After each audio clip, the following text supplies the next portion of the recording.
At that very moment, a lady, came out with a workshop named Making the Gender Differences Work. So I thought maybe I should save my dollars. First, let me hear what she's going to tell about making the gender differences work. So ladies and gentlemen, please help me welcome Mona on stage to give her keynote. As a young mother, I was trying to feed my 6-month-old daughter some soft food for the first time. I was getting frustrated as for the last 2 hours I was trying to make her eat some Cerelac, then I was trying to make her eat some khichdi, and then I was trying to make her eat some mashed banana. And every time I used to take the spoon near her mouth and tell her, "This is very nutritious for you. This will make you strong. This will make you healthy." But she used to do, no, no, no, no, no. I felt like an incompetent mother who would never be able to feed her daughter, as none of my logic was working. And at that point of time, when you're feeling absolutely useless, the mother-in-law is nearby. She gave me those looks, कि तुमसे ना हो पाएगा, and took my daughter in her hand and started. Once there was a monkey who was living on a tree and was eating a banana. And to my surprise, 2 spoons of that banana was inside my daughter's mouth and she did not even know about it. Further, she took her out, showed her trees and the flowers and came back with an empty bowl and told me, bringing up kids is an emotional journey and not much logic works here. My ego was hurt, but I reluctantly agreed. But after years of bringing up kids, I can say that bringing up children is an emotional journey and not much logic works there. If you look at emotions like love tend to make us insane. Like in our Hindi movies, there is a boy and there is a girl, and they would face as many adversities to be together. Emotions tend to make us illogical. If you see the major decisions in our life, like buying a house, buying a car, choosing a partner, leaving a partner, all of them are based on very strong emotions. How many of you here feel you're emotional? Raise your hands. Those who have raised their hands are emotional, and those who did not are more fearing what will happen. Emotions. Nature gave us emotions so that we can experience the greatest gift of life, and that is happiness. Happiness is the purpose of our life, and it is the life's most cherished goal. But in this mindless progress that we see all around, are we happy? We have fast moving cars, trains and planes, but are we happy? We have high-rise buildings, metros and trains, but are we happy? We have the mother of all technology, that's the internet, but are we happy? What is it that makes us happy? Is it money? Is it fame? What do you think? Does money and fame makes us happy? Raise your hands. How many of you think money and fame makes us happy? Partly. Yes. Somewhat, yeah. Even I thought so. Until I came across this study done by Harvard for over 75 years. Robert Waldinger is the current director of the study. And he talks about what makes a good life. Study across generations gave us the conclusion that relationships makes us happy.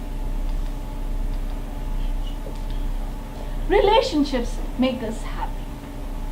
Now, those relationships that we have is very much interlinked with our family life because our core relationship starts from there.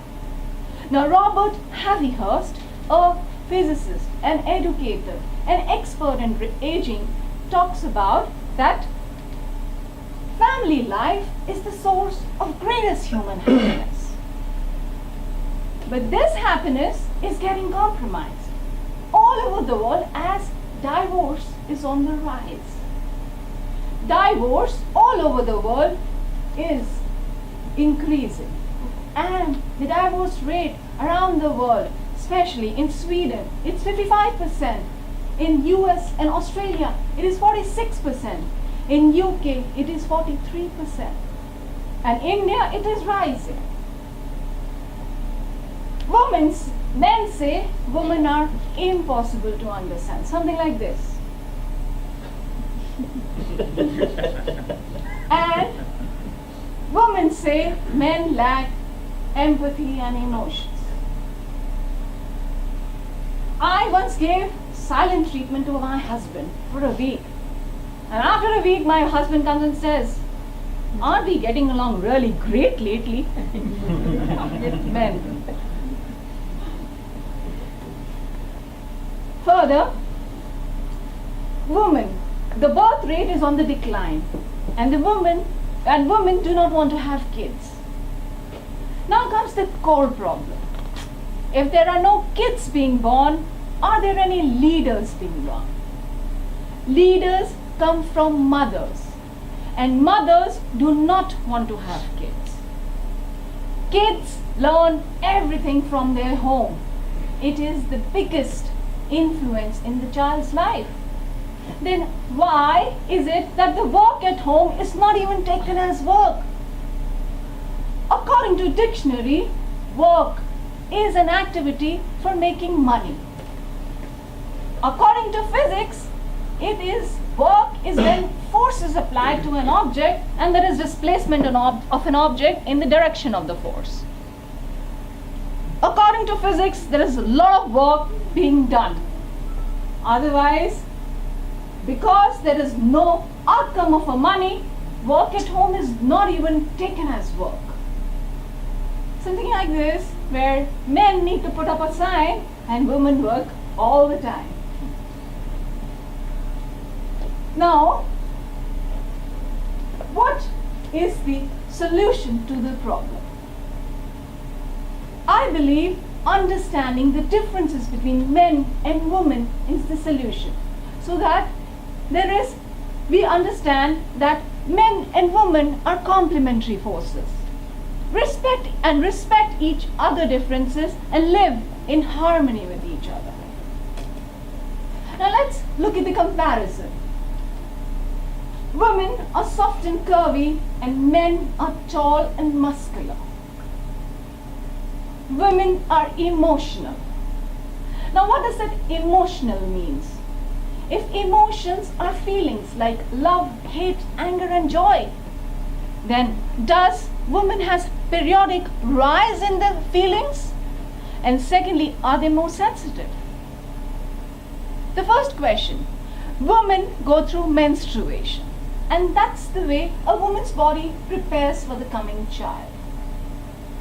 PMS or premenstrual stress is a known reality, and its symptoms include bloating, irritability, tiredness, mood changes.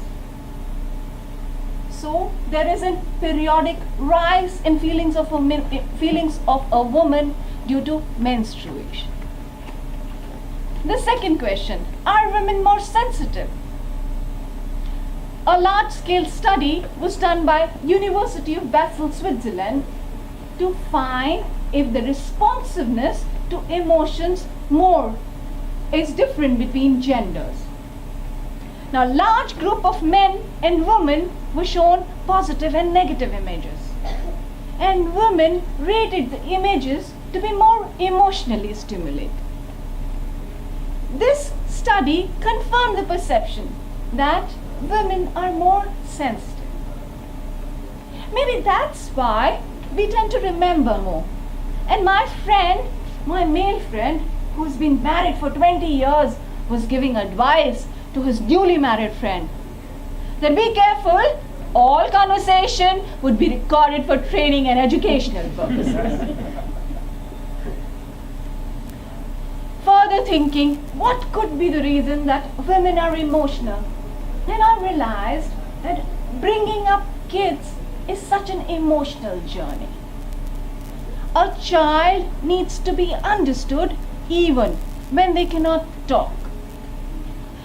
If a woman is not emotional, then a child would not survive. Maybe, and that's why women are more inclined towards caregiving and relationships. Women in social settings also talk. Kids, family, relationships, emotions. Men are more muscular. As historically, they were the resource providers. Men are aggressive and they are better with number and logic. If you look at the progress in the world in terms of mathematics, engineering, you will see a lot can be attributed to men. Men socially also talk money, power, business, cars, guns.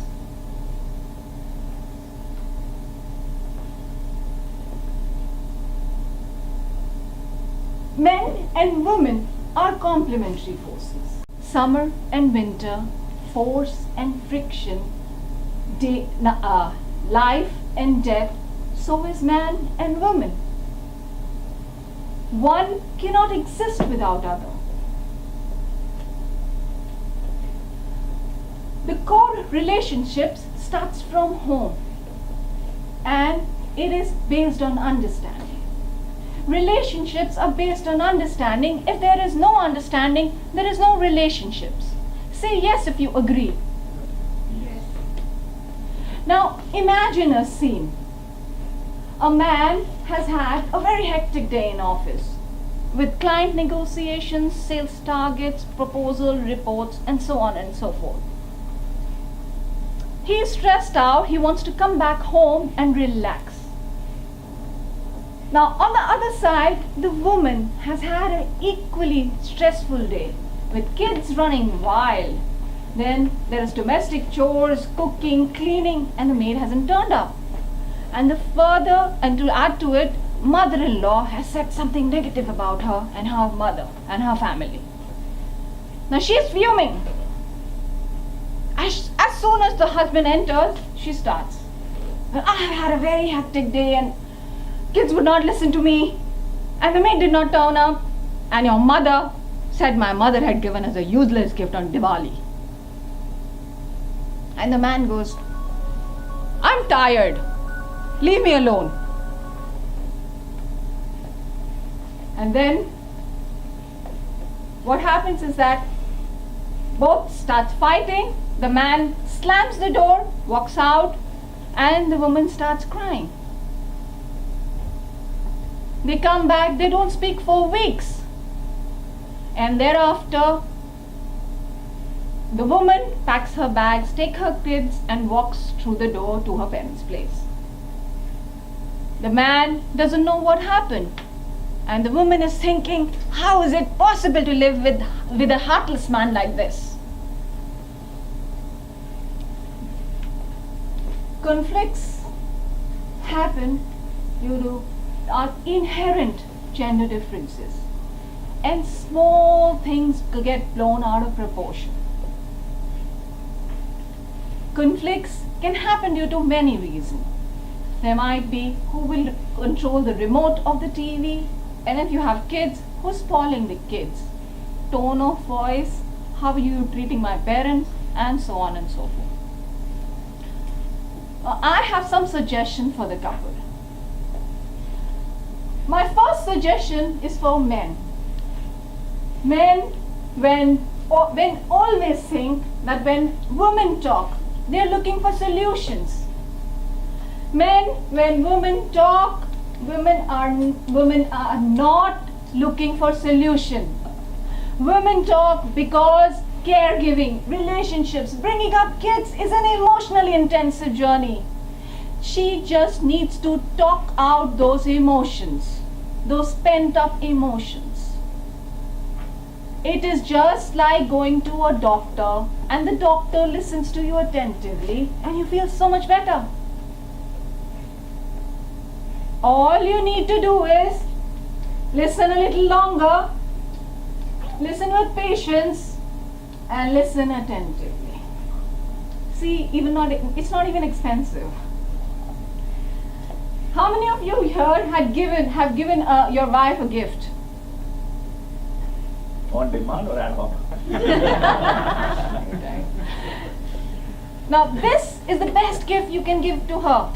If you haven't given her this, you haven't given her anything. Still she'll ask, 100%. Now, for the woman. Women, leave him alone. That's it. True. Leave him alone because when he comes back from office, he's stressed out. And according to John Gray of Men Are From Mars and Women Are From Venus, men go into their caves when they come back from office. Leave him there for half an hour or 1 hour, he'll be fine. One of my friends, he told his wife, when I come back from office, just leave me alone with my tea and snacks for half an hour. And after that half an hour, I'll do whatever you want me to do. This small thing saves the couple so much of trouble. My second suggestion is appreciate. First for men, when your wife has made your favorite dish on the dinner table and you don't even mention about it, that's heartbreaking. She is looking for appreciation. There is no other compensation. There is no other compensation at home apart from showing your gratitude with appreciation. And that is what is required. What men do is when they come back home, they start criticizing. The shoe is not there in its place. Why is this dirty? Why is the bag doing? What's the bag doing over here? And so on. Now, according to psychology, the surest way to make somebody hate you is to keep criticizing. Even if you have to suggest an improvement, start with appreciation, then suggest, then appreciate. Your ASA stands to everywhere. Now just come back home and tell him you did a great job. And then the next day I tell him it could have been better. Okay, now the third suggestion is show affection. Men, when your wife has cut her finger in the kitchen, you need to bandage it, and when you come back, you need to ask, is your hand okay or not? That is the way to show your affection. It shows that you care.